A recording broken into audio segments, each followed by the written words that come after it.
सत श्री अकाल, स्वागत है सारे ही दर्शकों का। पंजाब इस वेले वेख रहे हो तुसी ते मैं हाँ गगनदीप सिंह लैके हाजिर हाँ पंजाब के ताज़ा तरीन हालात। सब तो पहला रुख दिल्ली दे वल करांगे। किसान जथेबंदियां दा संघर्ष बाद दस्तूर जारी है। किसान लगातार अपनी मंगां दे उत्ते डटे हुए ने ते लगातार इस कड़ाके की ठंड दे विच भी हौसले किसानां दे बुलंद ने। किसानां दा कहना है कि खेती कानूनां नूं रद्द करो अते साडीआं मंगां मन्नो, उस तो बाद ही इस अंदोलन नूं समाप्त किया जाएगा। उधर दूजे पासे केंद्र सरकार दे लई भी बीते दिनां एक प्रैस कॉन्फ्रेंस किसान जथेबंदियां दे वल्लों कीती गई सी, जिस दे विच उन्हां केंद्र सरकार दे वल्लों आए बिना तरीक दे सद्दे नूं वापस कर दिता सी। जिक्रयोग है कि किसानां दे अंदोलन दे विचाले एक होर चिट्ठी आई है। चिट्ठी तुसीं अपणीआं टीवी स्क्रीनां दे उत्ते वेख सकते हो। चिट्ठी दे विच खास गल जो लिखी गई है कि असी किसानां दे नाल गलबात दे लई सारे रस्ते खुले रखे ने, असी गलबात दे लई तैयार हैं, किसानां दी हर गलबात मीटिंग दे विच सुणांगे। चिट्ठी दे विच कहा गया है कि हुण तक किसान संगठन कहंदे रहे हन कि सानू मीटिंगां दे विच बुला के किसान जथेबंदियां नूं अलग थलग करन दी कोशिश की जा रही है। सो हुण एक होर चिट्ठी आई है। इस चिट्ठी दे उत्ते भी किसान जथेबंदियां दे वल्लों मीटिंग की जानी है। उस तो बाद इस चिट्ठी के मामले दे विच भी किसान जथेबंदियां दे वल्लों खुल के दोबारा प्रैस कॉन्फ्रेंस की जाएगी। तो इस चिट्ठी के मामले दे विच की किसान जथेबंदियां कहंदियां ने, ये आने वाले दिनों दे विच सामने आ जाएगा। खेती कानूनां दे विरोध दे विच कांग्रेस के साबका प्रधान राहुल गांधी की अगवाई दे विच एक वफद जो कांग्रेसी आगुआं दा सी वो राष्ट्रपति रामनाथ कोविंद नूं मिलिया है, जिथे उन्होंने रामनाथ कोविंद नूं 2 करोड़ लोगों के साइन किया एक दस्तावेज दिता है, जिस दे विच उन्होंने अपील की इन्हां खेती कानूनां नूं रद्द किया जाए। तो इस मौके के उत्ते राहुल गांधी ने प्रेस नूं भी संबोधन किया है। ऑपोजिशन पार्टीज के लीडर्स के साथ गया और अब हम कांग्रेस पार्टी के जो सीनियर लीडर्स हैं उनके साथ गए। राष्ट्रपति से हमने कहा कि ये जो कानून बनाए गए हैं ये किसान विरोधी कानून है और इससे किसानों का ज़बरदस्त नुकसान होने वाला है, मजदूरों का, किसानों का। सरकार ने कहा था कि ये कानून किसान के फायदे के हैं और देश को दिख रहा है कि किसान कानून के खिलाफ खड़ा हुआ है। और मैं प्रधानमंत्री जी से कहना चाहता हूं कि ये किसान हटेगा नहीं। प्रधानमंत्री को ये नहीं सोचना चाहिए कि किसान और मजदूर घर चले जाएंगे, नहीं जाएंगे जब तक ये कानून वापस नहीं लिया जाएगा। जॉइंट सेशन कीजिए और कानून को एकदम वापस लीजिए, क्योंकि किसान वापस नहीं जाने वाला है। और हम सब, विपक्ष की सब पार्टियां किसानों के साथ, मजदूरों के साथ खड़े हैं और खड़े रहेंगे। जिस प्रकार से ये कानून पास किया गया वो भी बिल्कुल गलत था। बिना डिबेट किए, बिना किसानों से चर्चा किए, बिना मजदूरों से पूछे ये कानून ऊपर से थोप दिए गए हैं और इन कानूनों को हटाना ही पड़ेगा, विद्रॉ करना ही पड़ेगा। हम 3 लोग राष्ट्रपति के पास गए हैं, बट हम करोड़ों सिग्नेचर्स लेके गए हैं। हम किसान की आवाज राष्ट्रपति जी को तक ले गए। सर्दी का मौसम है और पूरा देश देख रहा है कि किसान दुख में है, दर्द में है और मर भी रहे हैं। प्रधानमंत्री को सुनना ही पड़ेगा। और मैं एडवांस में चीज बोल देता हूं। मैंने कोरोना के बारे में बोला था कि नुकसान होने जा रहा है। उस समय किसी ने नहीं बात सुनी और आज मैं फिर से बोल रहा हूं, किसान के सामने, मजदूर के सामने कोई भी शक्ति नहीं खड़ी हो सकती है। अगर प्रधानमंत्री जी ने कानून वापस नहीं लिए, सिर्फ बीजेपी को नहीं, सिर्फ आरएसएस को नहीं, देश को नुकसान होने जा रहा है। उधर इन्हां कांग्रेसी आगुआं दे वल्लों दिल्ली दे विच राष्ट्रपति भवन तक विजय चौक तो लैके एक विशाल मार्च किया जाना सी, जिस मार्च दे लई इजाजत इन्हां नूं नहीं मिली, जिस ना इजाजत के बावजूद भी इन्हां ने उत्थे प्रदर्शन करने की कोशिश की, जिस तो बाद ਪ੍ਰਿਯੰਕਾ ਗਾਂਧੀ ਦੇ ਸਮੇਤ ਰਾਹੁਲ ਗਾਂਧੀ ਅਤੇ ਹੋਰ ਕਾਂਗਰਸੀ ਆਗੂਆਂ ਨੂੰ ਹਿਰਾਸਤ ਦੇ ਵਿੱਚ ਲਿਆ ਗਿਆ ਹੈ, ਜਿਸ ਤੋਂ ਬਾਅਦ ਥੋੜੇ ਸਮੇਂ ਬਾਅਦ ਇਹਨਾਂ ਨੂੰ ਰਿਹਾ ਵੀ ਕਰ ਦਿੱਤਾ ਗਿਆ। ਇਸ ਮੌਕੇ ਦੇ ਉੱਤੇ ਜਦੋਂ ਉਹਨਾਂ ਨੂੰ ਹਿਰਾਸਤ ਦੇ ਵਿੱਚ ਲਿਆ ਗਿਆ ਤਾਂ ਪ੍ਰਿयंका गांधी ने गलबात की है कि कुछ कहना प्रियंका गांधी का सुनते हैं। सरकार 5 सालों के लिए 6 सालों 7 सालों के लिए नहीं चल सकती अगर आप सिर्फ विपक्ष को हर चीज की जिम्मेदारी दे रहे हैं। आपकी जिम्मेदारी है किसानों की आवाज को सुनना, आपकी जिम्मेदारी है, सरकार की जिम्मेदारी है। इस जनता के प्रति सरकार जवाबदेह है। सर मेरा आखिरी सवाल है, ये पहली बार नहीं है और प्रेसिडेंट से पहले भी अपोजिशन पार्टी नहीं जीती है, ये दूसरी बार है, कोई ना कोई हल निकलेगा। आपको क्या लगता है? How hopeful you are? देखिए हल तब निकलेगा जब सरकार किसान की आवाज सुनेगी, तब हल निकलेगा। उधर दिल्ली ਦੇ ਵਿੱਚ ਪਿਛਲੇ 10 ਦਿਨਾਂ ਤੋਂ ਸਿੰਘੂ ਬਾਰਡਰ ਦੇ ਉੱਤੇ ਇੱਕ ਕਿਸਾਨ ਲਗਾਤਾਰ ਭੁੱਖ ਹੜਤਾਲ ਦੇ ਉੱਤੇ ਬੈਠਾ। ਇਸ ਦੇ ਕਿਸਾਨ ਦਾ ਕਹਿਣਾ ਹੈ ਕਿ ਹੁਣ ਉਹ ਪਾਣੀ ਵੀ ਤਿਆਗ ਦੇਵੇਗਾ, ਭਾਵ ਕਿ ਹੁਣ ਉਹ ਪੂਰਨ ਤੌਰ ਦੇ ਉੱਤੇ ਖਾਣਾ ਪੀਣਾ ਤਿਆਗ ਕੇ ਇਸ ਅੰਦੋਲਨ ਨੂੰ ਅੱਗੇ ਵਧਾਵੇਗਾ। 10 ਦਿਨ ਦਾ ਅਲਟੀਮੇਟਮ ਇਸ ਕਿਸਾਨ ਦੇ ਵੱਲੋਂ ਸਰਕਾਰ ਨੂੰ ਦਿੱਤਾ ਗਿਆ ਸੀ, ਜਿਸ ਵਕਤ ਇਸ ਦੇ ਵੱਲੋਂ ਸਿਰਫ ਅੰਨ ਤਿਆਗਿਆ ਗਿਆ ਸੀ। ਹੁਣ ਪਾਣੀ ਵੀ ਤਿਆਗਣ ਦੀ ਗੱਲ ਇਸ ਕਿਸਾਨ ਨੇ ਕੀਤੀ है। हमें 10 दिन हो गए भूख हड़ताल पे, हमने अन्न तक का दाना नहीं लिया, सिर्फ पानी पी रहे थे जी।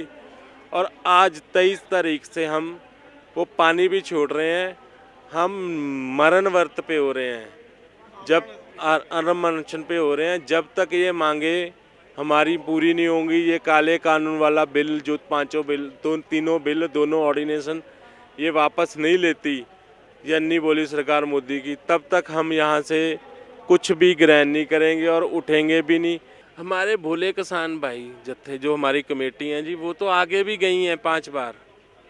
वो तो सरकार की जो राजनीतिक गेम है, जो राजनीतिक चालें चलती हैं, वो तो हमारे भाइयों ने कामयाब नहीं होने दी। जो सदस्य हैं हमारी कमेटी के, ये तो तब भी उनको फंसाना चाह रहे थे। आप बताइए, हमारे लंगर यहाँ चल रहे हैं, जहाँ पे ये मीटिंग इन्होंने की हैं, 5 मीटिंगें, वहाँ पे ये बताइए, आप तो पत्रकार हैं, आप तो पत्रकारिता करते हैं, उस भवन के अंदर विज्ञान भवन के उसके अकेली किसानों की मीटिंग नहीं हुई। वहाँ पे वर्ल्ड से भी कोई, अगर कोई दूसरे देश से कोई आते हैं डेलीगेशन, तो उनकी भी मीटिंग होती है, सभी और भी मीटिंगें होती हैं। वहाँ पे जो लंच मंगाया जाता है, जहाँ डिनर मंगाया जाता है, वो 5 स्टार होटल से आता है। 5 स्टार होटल में वेज भी देते हैं, नॉन वेज भी बेचते हैं, वो दोनों तरह की बेचते हैं। ये तो हमारे जो किसान संगठन के हमारे जो नेतृत्व कर रहे हैं, हमारे किसान जत्थेबंदियों के आगू, मैं उनका धन्यवाद करता हूँ। उनको हाथ जोड़ के मैं ये इस बात के लिए उनका आभारी हूँ भी उन्होंने वो जो लंच दिया सरकार ने, वो उन्होंने नहीं लिया। सरकार की उसमें भी राजनीति थी। वो राजनीति क्या थी भी, हम यहाँ बैठे हुए हैं, हम यहाँ, हमने तो खाना भी छोड़ रखा है, हम तो खाना भी नहीं खा रहे, वो छोड़ दिया, एक दाना अन्न का नहीं लिया। हमारे जो दूसरे भाई यहाँ लाखों में बैठे हैं, वो लंगर खा रहे हैं। ਉਧਰ ਆਮ ਆਦਮੀ ਪਾਰਟੀ ਦੇ ਵੱਲੋਂ ਕੈਪਟਨ ਅਮਰਿੰਦਰ ਸਿੰਘ ਨੂੰ ਰੇੜਕੇ ਦੇ ਵਿੱਚ ਲਿਆ ਗਿਆ ਹੈ। ਇਸ ਦੇ ਵਿੱਚ ਮੀਤ ਹੇਅਰ ਦੇ ਵੱਲੋਂ ਇੱਕ ਪ੍ਰੈਸ ਵਾਰਤਾ ਚੰਡੀਗੜ੍ਹ ਦੇ ਵਿੱਚ ਕੀਤੀ ਗਈ ਹੈ, ਜਿਸ ਮੌਕੇ ਦੇ ਉੱਤੇ ਉਹਨਾਂ ਕੈਪਟਨ ਅਮਰਿੰਦਰ ਸਿੰਘ ਅਤੇ ਦੇਸ਼ ਦੇ ਗ੍ਰਹਿ ਮੰਤਰੀ ਅਮਿਤ ਸ਼ਾਹ ਦੇ ਵਿਚਕਾਰ ਹੋਈ ਮੀਟਿੰਗ ਦੇ ਉੱਤੇ ਸਵਾਲੀਆ ਨਿਸ਼ਾਨ ਲਗਾਇਆ। ਸੋ ਸਾਡਾ ਇਹੀ ਹੈ ਕਿ ਕੈਪਟਨ ਸਾਹਿਬ, ਤੁਸੀਂ ਨਿੱਜੀ ਹਿੱਤਾਂ ਦੀ ਖਾਤਰ ਤੁਸੀਂ ਪੰਜਾਬ ਦੇ ਜਿਹੜੇ ਕਿਸਾਨ ਹੈ ਉਹਨਾਂ ਦੇ ਹੱਕਾਂ ਨੂੰ, ਉਹਨਾਂ ਨੂੰ ਤੁਸੀਂ ਛਿੱਕੇ ਟੰਗ ਰਹੇ ਹੋ। ਤੁਸੀਂ ਕਹਿ ਰਹੇ ਹੋ ਕਿ ਮੈਂ ਅਮਿਤ ਸ਼ਾਹ ਜੀ ਨੂੰ ਜਿੱਦਣ ਮਿਲ ਕੇ ਆਇਆ, ਹੁਣ ਸਾਰੀ ਨਾ ਆਏਗੀ ਨਾ ਬਿੱਲੀ ਥੱਲੇ ਬਾਹਰ, ਕਹਿੰਦੇ ਜੀ ਮੈਂ ਤਾਂ ਉਦਣ ਜਿਹੜਾ ਸਿਕਿਉਰਿਟੀ ਰੀਜ਼ਨਸ ਕਰਕੇ, ਨੈਸ਼ਨਲ ਸਿਕਿਉਰਿਟੀ ਕਰਕੇ ਮੈਂ ਤਾਂ ਗ੍ਰਹਿ ਮੰਤਰੀ ਸਾਹਿਬ ਨੂੰ ਤਾਂ ਮਿਲਣ ਗਿਆ ਸੀ। ਕਿਸਾਨਾਂ ਦੀ ਮੀਟਿੰਗ ਤੋਂ ਇੱਕ ਦਿਨ ਪਹਿਲਾਂ ਤੁਸੀਂ ਗ੍ਰਹਿ ਮੰਤਰੀ ਨਾਲ ਮੀਟਿੰਗ ਕਰਦੇ ਹੋ ਤੇ ਉਦਣ ਵੀ ਜਾ ਕੇ ਤੇ ਤੁਸੀਂ ਕਿਸਾਨਾਂ ਦੀ ਗੱਲ ਨਹੀਂ ਕਰਦੇ।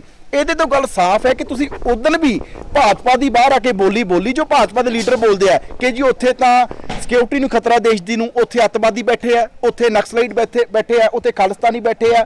ਸੋ ਉਹੀ ਗੱਲਾਂ ਜੋ ਭਾਜਪਾ ਕਹਿੰਦੀ ਆ, ਉਹੀ ਅੱਜ ਕੈਪਟਨ ਅਮਰਿੰਦਰ ਸਿੰਘ ਤੇ ਇਹਨਾਂ ਦੇ ਜਿਹੜੇ ਸਾਥੀ ਆ ਰਵਨੀਤ ਬਿੱਟੂ ਵਰਗੇ ਕਾਂਗਰਸ ਦੇ ਲੀਡਰ ਕਹਿ ਰਹੇ ਆ, ਤਾਂ ਕਿ ਜਿਹੜਾ ਕਿਸਾਨਾਂ ਜਿਹੜਾ ਸੰਘਰਸ਼ ਹੈ ਉਹਨੂੰ ਕਮਜ਼ੋਰ ਕੀਤਾ ਜਾ ਸਕੇ। ਸੋ ਅੱਜ ਅਸੀਂ ਇਹੀ ਕਿਹਾ ਕਿ ਕੈਪਟਨ ਅਮਰਿੰਦਰ ਸਿੰਘ ਆਮ ਆਦਮੀ ਪਾਰਟੀ ਨੂੰ ਟਾਰਗੇਟ ਕਰਨ ਦੀ ਬਜਾਏ, ਕਿਉਂਕਿ ਨਾ ਸਾਡੀ ਸਟੇਟ 'ਚ ਸਰਕਾਰ ਹੈ ਨਾ ਸੈਂਟਰ 'ਚ ਹੈ, ਕਾਨੂੰਨ ਕਿਹਨੇ ਲੈ ਕੇ ਆਉਂਦੇ ਆ ਸਾਰਿਆਂ ਨੂੰ ਪਤਾ ਹੈ। ਸੋ ਜੇ ਟਾਰਗੇਟ ਕਰਨਾ ਤਾਂ ਕੈਪਟਨ ਸਾਹਿਬ ਨੂੰ ਕਿਸਾਨਾਂ ਦੀ ਖਾਤਰ ਪ੍ਰਧਾਨ ਮੰਤਰੀ ਨਾਲ ਗੱਲ ਕਰਨੀ ਚਾਹੀਦੀ ਹੈ, ਨਰਿੰਦਰ ਮੋਦੀ ਜੀ ਨਾਲ ਗੱਲ ਕਰਨੀ ਚਾਹੀਦੀ ਹੈ। ਉਧਰ ਮਹਾਮਾਰੀ ਨੂੰ ਲੈ ਕੇ ਜਿੱਥੇ ਪੂਰੇ ਵਿਸ਼ਵ ਦੇ ਵਿੱਚ ਵੈਕਸੀਨ ਨੂੰ ਲੈ ਕੇ ਖੋਜਾਂ ਚੱਲ ਰਹੀਆਂ ਸਨ ਤੇ ਇਹਨਾਂ ਵੈਕਸੀਨ ਦੀਆਂ ਖੋਜਾਂ ਦੇ ਸਮਾਪਤ ਹੋਣ ਤੋਂ ਬਾਅਦ ਵੈਕਸੀਨ ਸਾਰੇ ਮੁਲਕਾਂ ਤੱਕ ਪਹੁੰਚਣ ਦੀ ਤਰਤੀਬਬਾਜ਼ੀ ਗੱਲ ਚੱਲ ਰਹੀ ਹੈ, ਜਿਸ ਨੂੰ ਲੈ ਕੇ ਦਿੱਲੀ ਦੇ ਮੁੱਖ ਮੰਤਰੀ ਅਰਵਿੰਦ ਕੇਜਰੀਵਾਲ ਨੇ ਵੀ ਪ੍ਰੈਸ ਕਾਨਫਰੰਸ ਕੀਤੀ, ਜਿਸ ਦੇ ਵਿੱਚ ਉਹਨਾਂ ਐਲਾਨ ਕੀਤਾ ਕਿ ਪਹਿਲੇ ਫੇਜ਼ ਦੇ ਵਿੱਚ 51 ਲੱਖ ਲੋਕਾਂ ਨੂੰ ਵੈਕਸੀਨ ਦਿੱਤੀ ਜਾਵੇਗੀ।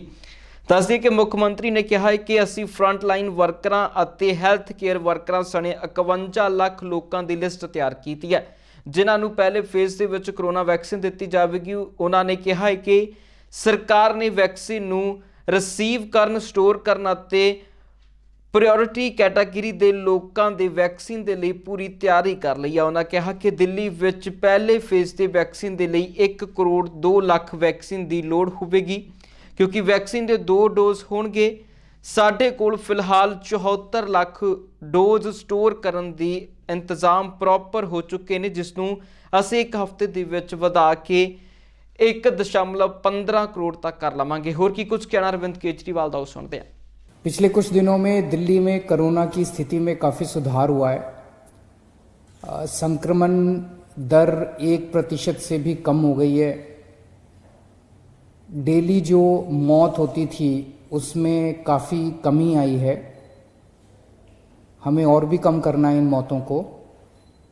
रिकवरी रेट भी काफ़ी सुधार हुआ है। रिकवरी रेट काफ़ी ज़्यादा बढ़ गया है। जो लोग बीमार हो रहे थे वो अब ठीक हो के घर जा रहे हैं। लेकिन सब लोगों की नज़र अब वैक्सीन की तरफ है कि कब वैक्सीन आएगी और कब सब लोगों को कोरोना से मुक्ति मिलेगी। हमने दिल्ली सरकार में वैक्सीन अपने दिल्ली के लोगों को वैक्सीन देने के लिए पूरा इंतजाम कर लिया है। दिल्ली सरकार पूरी तरह से तैयार है केंद्र सरकार से वैक्सीन रिसीव करने के लिए, वैक्सीन को स्टोर करने के लिए और लोगों को वैक्सीन लगाने के लिए। केंद्र सरकार ने 3 किस्म के प्रायोरिटी लोगों को लिस्ट बनाई है कि सबसे पहले इन्हें दिया जाएगा वैक्सीन, क्योंकि वैक्सीन आएगा एकदम से, उसकी प्रोडक्शन तो इतनी ज़्यादा प्रोडक्शन नहीं हो सकती कि सारे देश को एक साथ दिया जा सके, उतनी कैपेसिटी भी नहीं होगी। तो प्रायोरिटी एरिया, 3 किस्म के प्रायोरिटी एरिया बनाए गए हैं कि पहले इन लोगों को दिया जाएगा। उसमें है सबसे बड़ा priority area health care worker, हमारे डॉक्टर्स, हमारे नर्सेज, पैरामेडिकल स्टाफ, ये जितने लोग हैं हेल्थ केयर वर्कर्स जो हैं उन लोगों को सबसे पहले दिया जाएगा। दिल्ली में लगभग ऐसा एस्टीमेट है कि 3 लाख के करीब हेल्थ केयर वर्कर्स हैं। दूसरा है फ्रंटलाइन वर्कर्स। फ्रंटलाइन वर्कर्स हैं जैसे पुलिस वाले हैं, जैसे सिविल डिफेंस वॉलंटियर्स हैं, जैसे म्यूनिसिपल वर्कर्स हैं। इस किस्म के लोगों को फ्रंटलाइन वर्कर्स बोला जाता है। दिल्ली में उम्मीद है ऐसे लोगों की संख्या लगभग 6 लाख है। और तीसरी कैटेगरी है वो लोग जो कि 50 साल से ज़्यादा उम्र के हैं, या अगर 50 साल से कम उम्र के हैं तो उनको किसी किस्म की कोमॉर्बिडिटी है कि 50 साल से उम्र तो कम है लेकिन डायबिटीज़ है या हार्ट की बीमारी है या कोई और ऐसी बीमारी है जिसमें कोरोना कई बार जानलेवा हो जाता है। ऐसे लोगों की संख्या दिल्ली में लगभग 42 लाख है। तो 42 लाख और 6 लाख 48 लाख और 3 lakh health care workers, 51 lakh लोग दिल्ली में हमारे प्रायोरिटी कैटेगरी में आते हैं। ਜਦੋਂ ਤੋਂ ਖੇਤੀ ਕਾਨੂੰਨਾਂ ਨੂੰ ਲੈ ਕੇ ਰੇੜਕਾ ਸ਼ੁਰੂ ਹੋਇਆ ਉਦੋਂ ਤੋਂ ਹੀ ਭਾਜਪਾ ਦੇ ਆਗੂ ਅਤੇ ਭਾਜਪਾ ਨੂੰ ਸਪੋਰਟ ਕਰਨ ਵਾਲਿਆਂ ਦੇ ਬਿਆਨ ਆਉਂਦੇ ਰਹੇ ਕਿ ਇਹਨਾਂ ਖੇਤੀ ਕਾਨੂੰਨਾਂ ਦੇ ਨਾਲ ਕਿਸਾਨਾਂ ਦੀ ਹਾਲਤ ਦੇ ਵਿੱਚ ਸੁਧਾਰ ਆਵੇਗਾ ਤੇ ਕਿਸਾਨਾਂ ਦੀ ਆਮਦਨ ਦੁੱਗਣੀ ਹੋ ਜਾਵੇਗੀ। ਕਿਸਾਨਾਂ ਦੇ ਖੁਸ਼ਹਾਲ ਹੋਣ ਦਾ ਸੁਪਨਾ ਵੀ ਇਹਨਾਂ ਕਾਨੂੰਨਾਂ ਦੇ ਨਾਲ ਪੂਰਾ ਹੋਵੇਗਾ।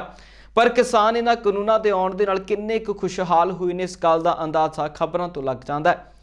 ਇਹ ਤਸਵੀਰਾਂ ਜੋ ਤੁਸੀਂ ਵੇਖ ਰਹੇ ਹੋ, ਇਹ ਕਿਸਾਨ ਆਪਣੀ ਨਰਮੇ ਦੀ ਫਸਲ ਨੂੰ ਲੈ ਕੇ ਪਹੁੰਚਿਆ ਜਿੱਥੇ ਫਸਲ ਦੀ ਸਹੀ ਖਰੀਦ ਨਾ ਹੋਣ ਦੇ ਬਾਵਜੂਦ ਇਸ ਕਿਸਾਨ ਦੀਆਂ ਅੱਖਾਂ ਦੇ ਵਿੱਚ ਹੰਝੂ ਸਾਹਮਣੇ ਆਏ ਨੇ। ਇਸ ਕਿਸਾਨ ਦਾ ਕਹਿਣਾ ਹੈ ਕਿ ਲਗਾਤਾਰ ਮਿਹਨਤ ਦੇ ਬਾਵਜੂਦ ਵੀ ਉਹਨਾਂ ਨੂੰ ਰੋਲਣਾ ਪੈਂਦਾ ਹੈ। ਕਿਸਾਨ ਦਾ ਕਹਿਣਾ ਸੀ ਕਿ ਉਸਦੇ ਪੁੱਤ ਅਤੇ ਨੂੰਹ ਦਿੱਲੀ ਪ੍ਰਦਰਸ਼ਨ ਦੇ ਵਿੱਚ ਨੇ ਤੇ ਉਸਦੇ ਵੱਲੋਂ ਪਿੱਛੋਂ ਆਪਣੀ ਫਸਲ ਨੂੰ ਵੇਚਣ ਦਾ ਪ੍ਰਬੰਧ ਕੀਤਾ ਜਾ ਰਿਹਾ ਹੈ। ਇਹਦੇ ਸਾਡੇ ਨਰਮਾ ਤੁਲਦਾ ਸੀ ਜੀ, ਹੁਣ ਇਹ ਆਂਦੇ ਵੀ ਇਹਦੇ 'ਚ ਘੱਟ ਨੂੰ ਨਿਕਲਦਾ ਹੈ ਤਾਂ ਅਸੀਂ ਨਹੀਂ ਤਲਾਉਂਦੇ, ਅਸੀਂ ਘਰੋਂ ਪੱਲਿਓਂ ਪਾਈਏ, ਬਾਬੂ ਜੀ ਕਹਿੰਦਾ ਪਿਆ। ਜਦੋਂ ਸਵੇਰੇ ਇਹਨਾਂ ਸਾਡੇ ਤੋਂ ਖਰੀਦਿਆ, ਜ਼ਿਮੀਂਦਾਰ ਤੋਂ ਫਸਲ ਖਰੀਦੀ ਆ ਤਾਂ ਉਸ ਟਾਈਮ ਤੇ ਇਹਨਾਂ ਨੂੰ ਨਹੀਂ ਪਤਾ ਲੱਗਾ ਵੀ ਇਹ ਘੱਟ ਹੈ ਕਿ ਵੱਧ ਆ। ਹੁਣ ਸਾਡੇ ਧੱਕਾ ਕਰਦੇ ਪਏ ਆ। ਹੁਣ ਆਦੇ ਵੀ ਤੁਸੀਂ ਘੱਟ ਰੇਟ ਤੇ ਚਲਾ ਲਓ, ਪ੍ਰਾਈਵੇਟ ਵੇਚ ਦਿਓ। ਜਦੋਂ ਮੋਦੀ ਸਾਹਿਬ ਕਹਿੰਦਾ MSP ਰਹੂਗੀ ਤਾਂ ਸਾਡੇ ਆਦੇ MC ਕਿੱਧਰ ਜਾਂਦੀ ਪਈ ਆ? ਸਾਨੂੰ ਤੇ ਆਂਦੇ ਤੁਸੀਂ ਮੈਂ ਸਵੇਰੇ ਹੜਤਾਲ ਸਵੇਰੇ ਅਸੀਂ ਕਿੱਥੋਂ ਚਲਾ ਲਾਂਗੇ? ਆਂਦੇ ਨਹੀਂ ਤੁਹਾਡੀ ਤੁਸੀਂ ਹੜਤਾਲ ਕੀਤੀ। ਹੜਤਾਲ ਤੇ ਜਿਹੜੇ ਮੋਦੀ ਸਾਹਿਬ ਨੇ ਆੜਤੀਆਂ ਤੇ ਕਿਸਾਨਾਂ ਤੇ ਸ਼ੁਰਾ ਰੱਖਿਆ ਹੋਇਆ ਹੈ, ਉਹ ਸਾਨੂੰ ਮਾੜਿਆਂ ਨੂੰ ਇਸ ਕਰਕੇ ਸਾਰੇ ਅੱਗੇ ਰੋਲਦੇ। ਸਾਡੇ ਧੀਆਂ ਪੁੱਤ ਜਾ ਕੇ ਦਿੱਲੀ ਬੈਠੇ ਹੋਏ ਆ, ਅਸੀਂ ਕਿੱਧਰ ਜਾਈਏ? ਕੋਈ ਹਾਲ ਇੱਥੇ ਪਿਆ ਜੀ, ਕੋਈ ਥਾਂ ਹੈ ਤਾਂ ਸਾਡਾ ਕੋਈ ਹਾਲ ਨਹੀਂ ਇੱਥੇ ਸਰਕਾਰ ਦਾ। ਕਿਉਂ ਨੇ ਕਿਹਾ ਤੂੰ ਤੋਲਦੇ ਕਿਉਂ ਨਹੀਂ ਸਾਡਾ ਨਰਮਾ? ਕੀ ਗੱਲ ਸਾਡੇ 'ਚ ਕੀ ਵਿਗਾੜਿਆ? ਸਵੇਰ ਦੇ 8 ਵਜੇ ਤੋਂ ਪਹਿਲਾਂ ਘਰੋਂ ਨਿਕਲੇ ਅਸੀਂ, ਭੁੱਖੇ ਤਾਂ ਇੱਥੇ ਬੈਠੇ ਨੇ ਮੂੰਹ ਹਲਵੇ ਨੇ। ਉਹ ਬਾਬੂ ਜੀ ਜਿਹੜਾ ਖਰੀਦੀ ਆ ਉਹ ਅੰਦਰ ਬਹਾ ਲਿਆ, ਫਿਰ ਉਹਨੂੰ ਆਖਿਆ ਗੱਲਬਾਤ ਕਰੋ। ਉਹ ਮੈਂ ਤਾਂ ਖਰੀਦੀ ਆ, ਹੁਣ ਉਹ ਖਰੀਦੇ ਜੇ ਪਰਹੇਜ਼ ਜੇਦ ਕੀਤੀ ਤਾਂ ਸਾਡਾ ਤੋਲੇ ਹੋ ਕਿਉਂ ਨਹੀਂ ਤੋਲਦਾ? ਆਪਣਾ ਨਰਮੇ ਦਾ ਸਰਕਾਰੀ ਰੇਟ ਹੈਗਾ ਜੀ 5666 ਰੁਪਏ 5665 ਰੁਪਏ ਸਰਕਾਰੀ ਰੇਟ ਹੈਗਾ ਜੀ।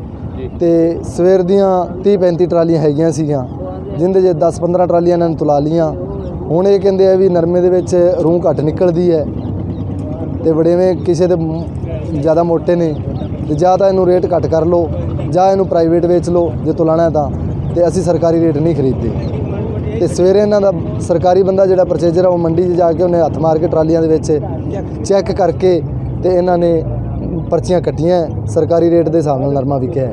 ਅਸੀਂ ਜਿਹੜਾ ਕੁਆਲਿਟੀ ਨਰਮਾ ਤੁਲਾਣਾ ਹੈ, ਜੋ CCI ਦੀ ਮਤਲਬ ਕਿ ਇਹਨਾਂ ਹੈ ਨਾ ਉਹਨਾਂ ਦਾ ਸਿਸਟਮ ਹੈ, ਕੰਡੀਸ਼ਨ ਹੈਗੀਆਂ ਨੇ 33-450 ਕਸ ਚਾਹੀਦਾ ਹੈ। ਜਿਹੜੇ ਪਿੱਛੇ ਵਾਲੇ ਨਰਮੇ ਉਹਨਾਂ ਦਾ ਕਸ ਘੱਟ ਹੁੰਦਾ ਹੈਗਾ। ਅੱਛਾ ਜ਼ਿਮੀਂਦਾਰ, ਮੈਂ ਸਾਰਿਆਂ ਦੀ ਗੱਲ ਨਹੀਂ ਕਰਦਾ, ਕੋਈ 21-22 ਨਗ ਤੋਲੀਆਂ, 1-2 ਨਗਾਂ ਰੌਲਾ ਪਿਆ ਹੈਗਾ। ਜਿਹੜੇ ਉਹ ਥੱਲੇ ਹਲਕਾ ਮਾਲ ਪਾ ਕੇ ਲੈ ਆਉਂਦੇ ਹੈਗੇ ਨੇ, ਹੁਣ CCI ਵਾਲੇ ਉੱਤੋਂ ਵੇਖ ਕੇ ਤਾਂ ਬਾਲ ਆਉਂਦੇ ਨੇ, ਹੁਣ ਥੱਲੇ ਜੇ ਹਲਕਾ ਨਿਕਲਦਾ ਹੈ ਤੇ ਉਹਦੇ ਸਾਡੇ ਕੋਲ ਤਾਂ ਕੋਈ ਹੈ ਨਹੀਂ, ਸਿਸਟਮ ਨਹੀਂ ਹੈਗਾ, ਕਿਉਂਕਿ ਅਸੀਂ ਤਾਂ ਭਾਅ ਘਟਾ ਨਹੀਂ ਸਕਦੇ, ਕਿਉਂਕਿ CCI 5665 ਇੱਕੋ ਫਿਗਰ ਹੈਗੀ, ਦੂਜਾ ਭਾਅ ਹੀ ਨਹੀਂ ਹੈਗਾ, ਉਹ ਵਾਸ ਜਾਏਗਾ ਹੀ ਜਾਏਗਾ। ਪੰਜਾਬ ਇਸ ਵੇਲੇ ਦੇ ਵਿੱਚ ਫਿਲਹਾਲ ਦੇ ਲਈ ਇੰਨਾ ਹੀ। ਫਿਰ ਮੁੜ ਹਾਜ਼ਰ ਹੁੰਨੇ ਆ ਨਵੀਆਂ ਤੇ ਤਾਜ਼ਾ ਅਪਡੇਟਸ ਦੇ ਨਾਲ। ਤਦ ਤੱਕ ਲਈ ਮੈਨੂੰ ਦਿਓ ਇਜਾਜ਼ਤ। ਬਹੁਤ ਬਹੁਤ ਧੰਨਵਾਦ।